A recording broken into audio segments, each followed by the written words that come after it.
see went wrong with the offense tonight? Too many strikeouts is obviously the answer, and if you go to the back half of the game there, or the ninth inning of the game, we had fastballs to hit and did not.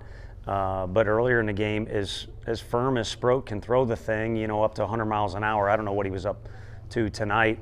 A lot of the outs we had were guys just being a little off the end of the bat, or maybe chasing off speed pitches that were not in the zone. And clearly there were opportunities, but nothing really spiraled in the right direction for us offensively to where we built anything.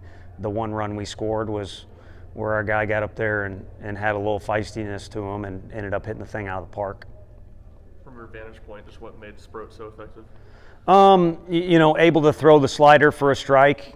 Change up is kind of a chase pitch for him.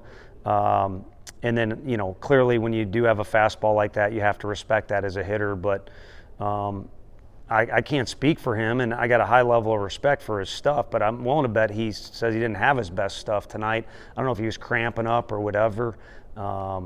He kind of probably had as much guts to the outing as he did anything. Because, again, we did have guys on base. There were situations we could score, but with his back up against the wall, he found a way to get it done. Maybe we helped him out a little bit. A couple nice defensive plays that I can recollect, but, maybe he gutted out the thing. How frustrating is that in the strikeouts with the fastballs and just seeing them just go straight down the middle?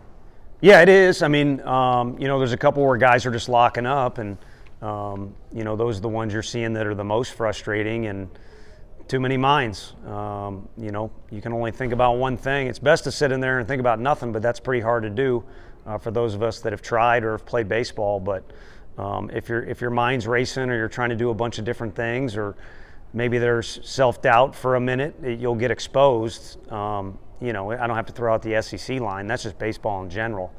You'll get exposed. So it's frustrating, and next go around, maybe some of those guys need better pressing the reset button in between pitches to be focused on that pitch that's coming. But I think big picture is we all need to hit the reset button between now and 7 o'clock tomorrow night and be ready for a new game. What did you think of Chase tonight in the start? Kind of went into trouble there in the fifth, but the pitch count seemed like it was an issue online. Yeah, I mean, ultimately it gets, to where he's 95 in the fifth inning, and, if I was you, I'd ask about the pitching change because it didn't go the way we wanted. Halvey's been pretty good for us, but it looked like that was going to be his last inning, and then once the first two guys got on, it looked like it was going to take some real positives to happen for him to be able to finish the inning.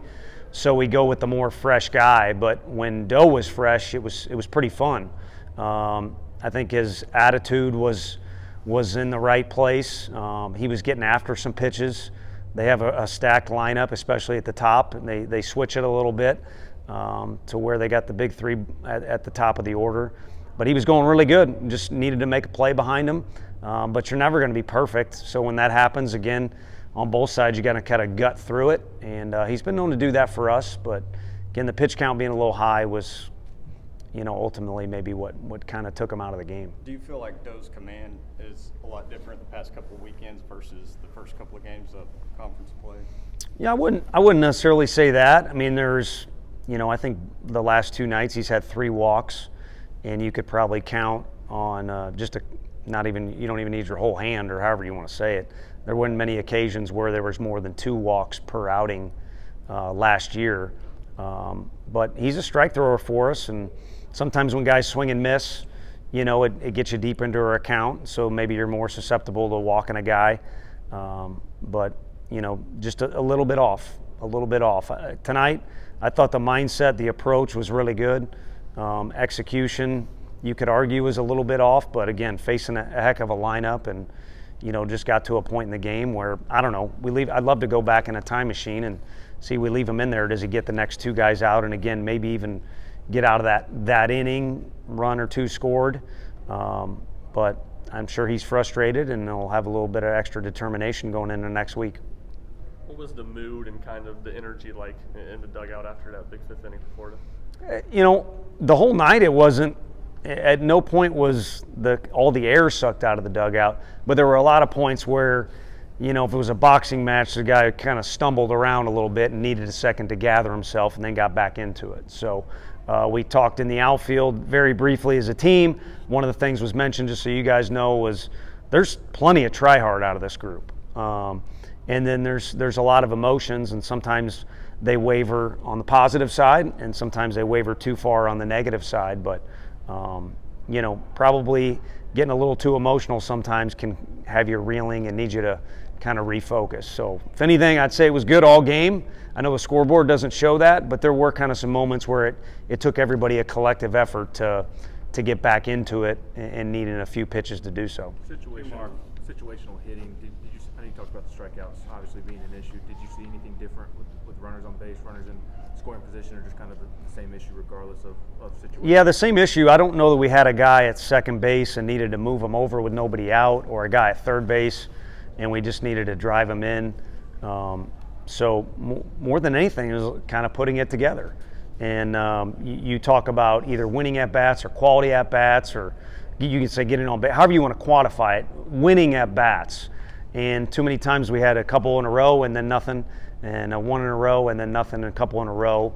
And hey, you can even strike out and it can still benefit us if it's an AB where you battled, or I'm thinking worst case scenario, their strikeout ain't too good, but there's ways you can help the team win and keep the thing moving in a forward direction, even if you don't hit the ball over the fence.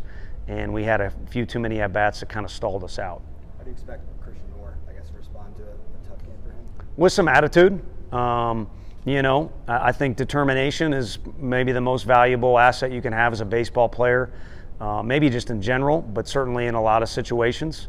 But with this time in between, it's not like you're going to come to the ballpark and still be frustrated. There's too much time in between. So Florida will have time at the hotel, and they'll have whatever itinerary they have as a road team. Our guys are not in school, so they better show up to the park in a good mood because of that. But as it gets flowing into pregame and we get closer to first pitch, our guys will have the juices flowing, and it'll either be an extra level of determination, or that frustration maybe will still be lingering, or they'll think they got to, turn into a whole new baseball player to win a game, and that's not the case at all. And maybe a little more attitude, maybe a little more determination, not just out of him, but everybody.